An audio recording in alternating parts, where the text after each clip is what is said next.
Good morning friends, science tech education point पर आप सभी का स्वागत है। आई होप आप लोग सभी मस्त होंगे, स्वस्थ होंगे और बहुत ही मेहनत करके पढ़ाई कर रहे होंगे। तो दोस्तों, आज का टॉपिक हमारा रहेगा हीट एंड टेम्परेचर और उससे संबंधित जो फॉर्मूला है, उससे तापमापी के जो पैमाने हैं उस पर हमारा फोकस रहेगा आज। तो देखिए, हीट क्या होती है। हीट एक प्रकार की एनर्जी होती है। हम सभी ये जानते हैं, थर्मोडायनेमिक्स का जो लॉ है उसमें हमने ये देखते हैं कि ऊर्जा न तो उत्पन्न की जा सकती है ना ही नष्ट की जा सकती है, बस ऊर्जा अपना रूप बदलती है।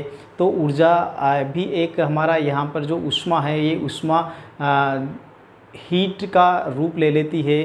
या हम कह सकते हैं कि जो ऊर्जा है, ये ऊर्जा हमें जो सन से मिलती है, जो कि इसका जो मेन सोर्स होता है वो सूर्य होता है। और उसी सूर्य की ऊर्जा से हम कई तरह से उसका रूपांतरण करके अलग अलग प्रकार की ऊर्जा हम बनाते हैं। तो हम यहाँ ये कह सकते हैं कि ऊर्जा एक प्रकार की एनर्जी है और इस एनर्जी को कई तरह से हम काम में लेते हैं। फिर दूसरी बात, यहाँ पर जो इम्पोर्टेंट ऊर्जा से जो क्वेश्चन पूछा जाता है वो ये है कि ऊर्जा हमेशा हाई टू लो की ओर गमन करती है। ऊर्जा का जो स्थानांतरण है वो उच्च से निम्न की ओर होता है। अगर इसको एक एग्जांपल से समझते हैं तो हम एग्जांपल में ये देखते हैं कि जैसे हम चाय पीते हैं, चाय अगर थोड़ी देर रख दें तो वो ठंडी हो जाती है। तो वो ठंडी क्यों हो गई? और या कोई गर्म चीज़ या कोई ठंडी चीज़, इससे कोल्ड ड्रिंक रखते हैं तो थोड़ी देर बाद वो गर्म हो जाती है। तो वो गर्म क्यों हो गई? ये इन सभी का कारण हीट का ट्रांसफ़र है। Heat high to low transfer होती है और वहाँ के सराउंडिंग जो एरिया है उसके अकॉर्डिंग वहाँ का टेम्परेचर हो जाता है।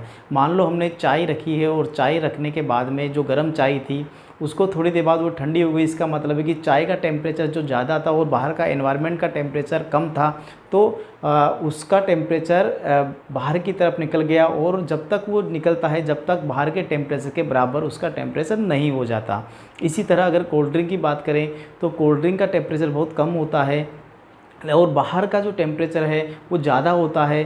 तो बाहर का जो टेम्परेचर है वो कोल्ड ड्रिंक के अंदर ट्रांसफ़र होता रहता है और जब तक ट्रांसफ़र होता है, जब तक दोनों का टेम्परेचर बराबर नहीं हो जाता। तो ये ऊष्मा का एक गुण होता है। ये ऊष्मा हर जगह बराबर होना चाहती है और इसी के लिए इसी से ऊष्मा हाई टू लो की ओर गमन करती है, ऐसा हम कहते हैं। तो ये एक क्वेश्चन पूछा जाता है कई बार एग्ज़ाम में कि ऊष्मा का स्थानांतरण होता है high to low, low to high. तो हम ये कह सकते हैं कि ऊष्मा का स्थानांतरण हाई टू लो होता है।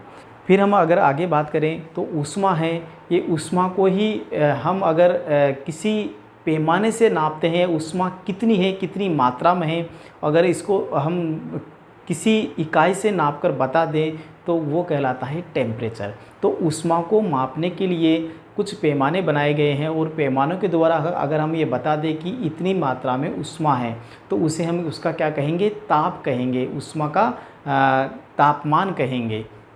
तो जो हमारा टॉपिक है ऊष्मा और ताप, वो यही है। हमने यह लिखा है कि यह एक प्रकार की ऊर्जा होती है, इसका स्थानांतरण उच्च से निम्न की ओर होता है। जिसका एग्जाम्पल हमने यहाँ बताया है कि जैसे हमने चाय रख देते हैं और चाय का टेम्परेचर थोड़ी देर बाद कम होता है क्योंकि उसका ट्रांसफ़र हाई टू लो बाहर के एनवायरनमेंट में हो जाता है। तो ये हाई टू लो होती है और इसका मात्रक याद रखना है हमें। ऊष्मा का जो मात्रक होता है वो एसआई के अंदर जूल होता है। ऊष्मा का भी जूल होता है, ताप का भी जूल होता है, तो दोनों का जो मात्रक है वो जूल होता है। फिर ताप वह भौतिक राशि है। अगर ताप की बात करें, क्योंकि ऊष्मा ताप कुछ अलग नहीं है। ऊष्मा को अगर हम किसी पैमाने के द्वारा माप देते हैं या किसी अंकों के द्वारा उसको डिनोट कर देते हैं तो वो ताप कहलाता है। तो देखो, ऊष्मा वह भौतिक राशि है जो सजीव या निर्जीव में निहित ऊष्मा की मात्रा या तीव्रता को व्यक्त करती है। तो ताप क्या है? एक भौतिक राशि है, इस जो क्या करेगी? ऊष्मा को बताएगी कि कितनी ऊष्मा है। तो ऊष्मा को बताने वाली भौतिक राशि को हम क्या बोलते हैं? ताप कहते हैं। ताप को मापने के लिए विभिन्न प्रकार के तुलनात्मक पैमानों का प्रदर्शित किया जाता है। यानी कि ताप को मापने के लिए विभिन्न प्रकार के पैमाने बनाए गए हैं और उन पैमानों में से हम 4 प्रकार के पैमानों की बात करेंगे आज। तो देखिए,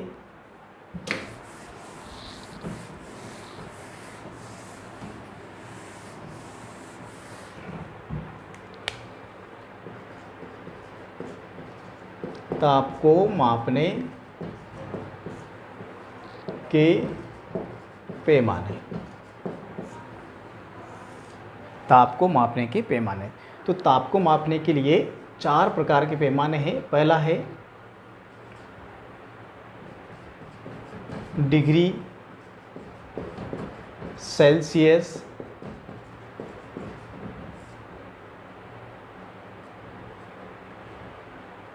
दूसरा है फ़ारेनहाइट, इसको हम इस तरह से व्यक्त करते हैं, इसको F से व्यक्त करते हैं। तीसरा है केल्विन, केल्विन को K से व्यक्त करते हैं। और चौथा है र्यूमर, और र्यूमर को R से व्यक्त करते हैं। तो ये 4 प्रकार के पैमाने हैं जिससे हम ताप को मापते हैं। तो अब यहाँ से क्वेश्चन जो बनता है वो यही है कि ताप को मापने के जो पैमाने हैं वो पैमानों में से पूछा जाता है कि कौन से पैमाने का फ्रीजिंग पॉइंट है वो क्या होता है, या बॉइलिंग पॉइंट है उसका क्या होता है। तो यहीं से इम्पोर्टेंट क्वेश्चन बनना स्टार्ट हो जाएंगे हमें। तो देखो, डिग्री सेल्सियस की बात करें तो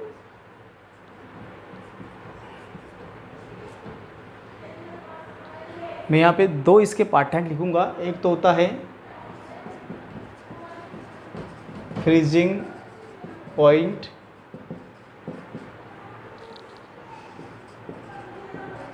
बॉइलिंग पॉइंट। इन पैमानों को बनाने के लिए फ्रीजिंग पॉइंट और बॉइलिंग पॉइंट, वाटर का फ्रीजिंग पॉइंट और उसका बॉइलिंग पॉइंट, इन दोनों को ध्यान में रखकर इन पैमानों को बनाया गया है। तो सभी में फ्रीजिंग पॉइंट देखेंगे और सभी में बॉइलिंग पॉइंट देखेंगे, और इससे ही हम एक सूत्र बना लेंगे जिससे हम किसी भी पैमाने को दूसरे पैमाने में ट्रांसफ़र करते हैं। जो टेम्परेचर है वो टेम्परेचर एक पैमाने से दूसरे पैमाने में उसको कैसे हम देख सकते हैं या क्वेश्चन सोल्व कर सकते हैं वो देखेंगे। ये सभी पैमानों में फ्रीजिंग पॉइंट और बॉइलिंग पॉइंट, जो वाटर का फ्रीजिंग पॉइंट और बॉइलिंग पॉइंट होता है, इन दोनों पॉइंट्स को ध्यान में रखते हुए इन पैमानों को बनाया गया है। वो कैसे हैं देखो। डिग्री सेल्सियस की बात करें तो वाटर को, जो पानी का जो जमाव बिंदु है वो 0 डिग्री पे रख कर देखा, यानी कि 0 डिग्री पर जो इसका फ्रीजिंग पॉइंट है वो 0 डिग्री सेल्सियस की बात करें तो फ्रीजिंग पॉइंट 0 डिग्री पर रखा, और इसका जो बॉइलिंग पॉइंट है वो 100 डिग्री सेल्सियस पर रखा। तो इस तरह से इसका निम्नतम बिंदु और उच्चतम बिंदु इन्होंने 2 रखे, 0 डिग्री और 100 डिग्री, और इन दोनों के बीच की दूरी को 100 बराबर भागों में बांटा। इन दोनों के बीच की दूरी को 100 बराबर भागों में बांटा। तो इस तरह से रखने पर जो पैमाना बना उसको बोलते हैं डिग्री सेल्सियस। तो यहाँ पर हमें इनका फॉर्मूला भी साथ के साथ बनाते जाएंगे। तो देखें, इसमें सेल्सियस को कितने डिग्री पर रखा, मिनिमम फ्रीजिंग पॉइंट को 0 पर, और कितने बराबर भागों में बांटा, 100 बराबर भागों में बांटा। ठीक है, ये पहला पैमाना बन गया। तो यहाँ से क्वेश्चन जो पूछे जाते हैं कि फ्रीजिंग पॉइंट पानी का कितना होता है, या सेल्सियस में कितना फ्रीजिंग पॉइंट होता है, तो 0 डिग्री सेल्सियस, और बॉइलिंग पॉइंट कितना होता है सेल्सियस में, तो 100 डिग्री सेल्सियस होता है। और अब इससे बनने वाला जो सूत्र है वो सूत्र हमने यहाँ पर रखा है। अब दूसरी बात करते हैं फाइनाइट की। तो फाइनाइट में जो फ्रीजिंग पॉइंट है वो 32 डिग्री फाइनाइट 32 पर रखा। जो फ्रीजिंग पॉइंट है वो 32 पर रखा, और उसका जो बॉइलिंग पॉइंट है ये 212 पर रखा डिग्री फाइनाइट। और इसको 180 बराबर भागों में बांटा। जब पैमाने को 32 फाइनाइट पर जो इसका फ्रीजिंग पॉइंट है, यानी कि पानी का फ्रीजिंग पॉइंट 32 पर हो, और इसका जो बॉइलिंग पॉइंट है वो 212 पर हो, और उसको 180 बराबर भागों में बांटा, तो इस तरह का जो पैमाना बना वो फाइनाइट पैमाना होता है। और इसके लिए जो आगे हम सूत्र बनाते जा रहे हैं साथ के साथ वो है कि एफ़ को कितना, फ्रीजिंग पॉइंट कितना है 32, कितने बराबर भागों में बांटा 180, 180 बराबर भागों में बांटा। और अब केल्विन की बात करते हैं तो केल्विन का जो फ्रीजिंग पॉइंट है ये 273.1.5 के रखा, और इसका जो बॉइलिंग पॉइंट है वो 373.15 के रखा, और इसको 100 बराबर भागों में बांटा। तो इसका जो फॉर्मूला है K माइनस 273, और इसको कितने भागों में बांटा, 100 बराबर भागों में बांटा। अब र्यूमर की बात करते हैं तो र्यूमर में जो इसका जो फ्रीजिंग पॉइंट है ये फ्रीजिंग पॉइंट रखा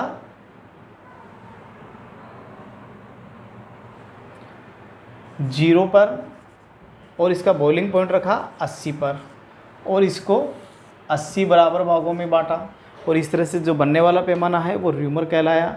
तो जिसमें पानी का टेम्परेचर बॉइलिंग पॉइंट 80 पर हो और उसका फ्रीजिंग पॉइंट 0 पर हो, तो इस तरह से बनने वाला जो पैमाना है वो र्यूमर है। तो इसके लिए R और 80, इस तरह से ये फॉर्मूला बनकर तैयार हो गया। देखिए अब यहाँ से कई तरह से क्वेश्चन पूछे जाते हैं, यहाँ से भी क्वेश्चन होते हैं। क्वेश्चन कई बार ये पूछा गया है कि फाइनाइट में फ्रीजिंग पॉइंट होता है, तो फाइनाइट में जो फ्रीजिंग पॉइंट होता है वो कितना है, 32 डिग्री फाइनाइट, और इसका जो बॉइलिंग पॉइंट होता है वो कितना है, 212 डिग्री फाइनाइट। तो इस तरह से क्वेश्चन पूछे जा सकते हैं कि फाइनाइट में बॉइलिंग पॉइंट क्या होता है, तो 212, या इसका फ्रीजिंग पॉइंट कितना होता है, केल्विन का कितना होता है, बॉइलिंग पॉइंट कितना होता है, फ्रीजिंग पॉइंट कितना होता है, र्यूमर में इसका बॉइलिंग पॉइंट कितना होता है। तो कई तरह से क्वेश्चन बन सकते हैं, यहाँ से 6-7 प्रकार से क्वेश्चन यहीं से बन जाते हैं। और अब जो मुख्य बात है, जो जहाँ पर बच्चे परेशान होते हैं और सूत्र को रटने की कोशिश करते हैं, तो रटकर थोड़े दिनों बाद वो भूल जाते हैं। तो अगर इस तरह से हम याद रखेंगे और इसके द्वारा जो सूत्र बनाएंगे, उससे कभी हम उस सूत्र को भी नहीं भूलेंगे और इन सभी चीज़ों को भी नहीं भूलेंगे। अब देखो यहाँ पर क्या होता है कि कई बार क्वेश्चन में दिया होता है कि इतने डिग्री सेल्सियस किसी का टेम्परेचर है तो फाइनाइट में कितना होगा। इस तरह से कई क्वेश्चन बन जाते हैं। आरएस में कई बार इस तरह से क्वेश्चन पूछा गया है और कई दूसरे एग्ज़ाम में भी पूछे जाते हैं। तो देखिए यहाँ पर हम ये फॉर्मूला जो बनाया है, इस फॉर्मूले से हम कोई से भी टेम्परेचर को किसी में भी चेंज कर सकते हैं। वो कैसे चेंज करते हैं, देखो एक एग्जांपल से देखते हैं। इससे पहले इसको एक बार और गौर से देख लो। डिग्री सेल्सियस से फ्रीजिंग पॉइंट है, फ्रीजिंग पॉइंट बॉइलिंग पॉइंट 0 पर रखा, 100 पर रखा, दोनों के बीच 100 बराबर भागों में बांटा तो डिग्री सेल्सियस बना, इसका हमने यहाँ लिख दिया। फिर फाइनाइट है 32 पर रखा, 212 पर रखा, ये फ्रीजिंग पॉइंट और बॉइलिंग पॉइंट हो गए, 180 बराबर भागों में बांटा तो फाइनाइट का पैमाना बन गया। फिर केल्विन है 273.15 रखा और 373.15 बॉइलिंग पॉइंट रखा, इसको 100 बराबर भागों में बांटा है। तो इस तरह से यहाँ पर इसको के 273.15 यहाँ पर 15 कैलकुलेशन की वजह से हमने नहीं रखा, 273 रखा है। फिर र्यूमर है तो र्यूमर को 0 पर रखा और 80 पर बॉइलिंग पॉइंट पर रखा और इसको 80 बराबर भागों में बांटा है, इस तरह से। और ये हमने ये फॉर्मूला तैयार कर लिया है।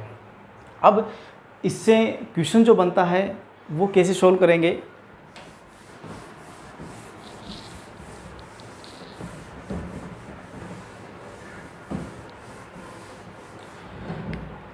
जैसे क्वेश्चन है मानव शरीर का तापमान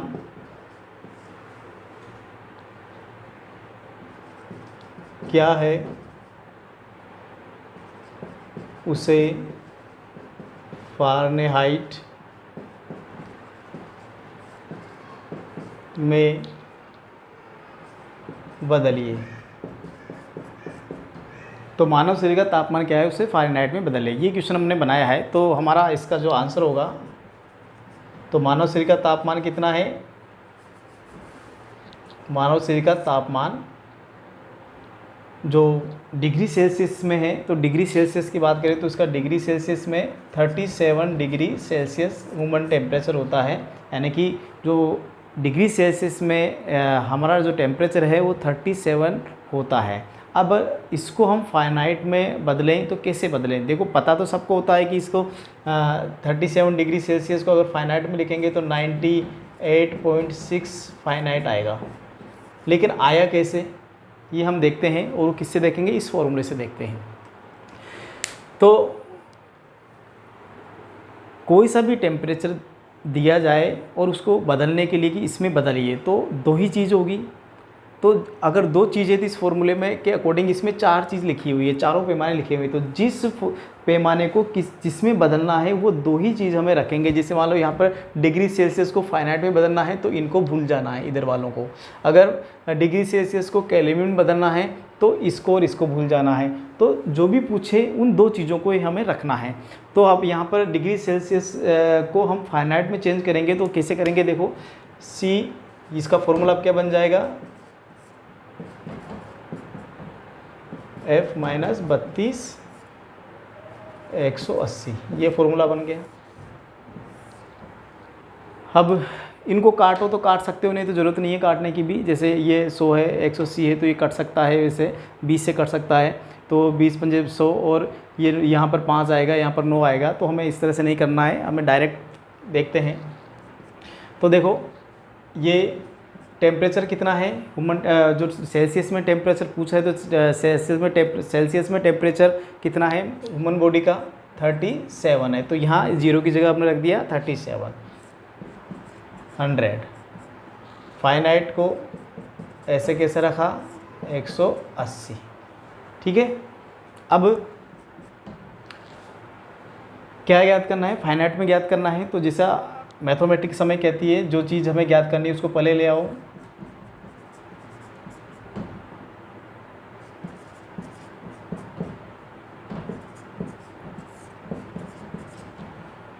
ये लो, फिर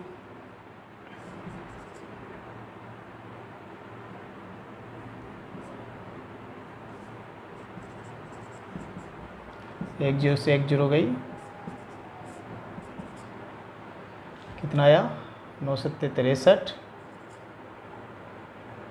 27 27 33, 333 बटा 5, यानी कि F माइनस 32 बराबर 5 6 30, 3 30.6 ये आया। फिर इसको देखते हैं, F बराबर 66.6, ये वाली इधर आएगी तो प्लस में हो जाएगी, माइनस 32 प्लस में हो जाएगा 32। F बराबर 98.6। इस तरह से हमने डिग्री को फाइनाइट में चेंज किया है। दोबारा से देखिए, ये हमारे पास फॉर्मूला है, इस फॉर्मूले में हमने वैल्यू डाली है, 0 की जगह कितना डाला है 37। कोई सा भी टेम्परेचर दिया जाए, मान लो 50 दे दिया, 50 को चेंज करो तो 50 को चेंज कर सकते हैं। जो भी वैल्यू दी जाती है डिग्री सेल्सियस में उसको 0 की जगह रख दो। तो 0 की जगह हमने 37 रखा है और फिर कैलकुलेशन की है। तो जो हमें ज्ञात करना है उसको पहले ले लिया है और उसके बाद में ये वाली और ये वाली इधर ऊपर आ जाएगी और ये वैल्यू नीचे आ जाएगी। तो इस तरह से मैथमेटिक्स से हम सोल्व कर देंगे। तो ये हमें 98.6 जो टेम्परेचर मिला है वो किस में मिला है, फाइनाइट में। इस तरह से हम किसी भी वैल्यू को चेंज कर सकते हैं। तो दोस्तों किसी भी टेम्परेचर कोई सा भी दिया जाए हमें रटना नहीं है और इस फॉर्मूले से हमें कोई सी भी वैल्यू को हम चेंज कर सकते हैं, चाहे वो डिग्री सेल्सियस हो, फाइनाइट हो, केल्विन हो, र्यूमर हो, जो भी वैल्यू दी गई है और किस में चेंज करना है वो दोनों टेम्परेचर को हम यहाँ पर रख देंगे। जैसे डिग्री सेल्सियस और फाइनाइट को हमने दोनों को रखा है, वैसे अगर मान लो कोई हमें फाइनाइट में दी हुई हो और केल्विन में पूछ रहा है तो हम सेल्सियस को और र्यूमर को हटा देंगे, दोनों वो चीज़ रख देंगे, दोनों फॉर्मूले यहाँ पे रख देंगे।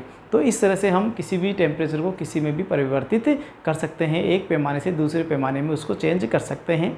तो मैं समझता हूँ आप लोगों को अच्छी तरह से समझ में आया होगा। अगर आप लोगों को ये वीडियो अच्छा लगा तो लाइक करें, कमेंट करें, सब्सक्राइब करें। तो इसी तरह नेक्स्ट वीडियो में हम आगे बात करेंगे इसकी। तब तक के लिए धन्यवाद। आपका दिन शुभ रहे।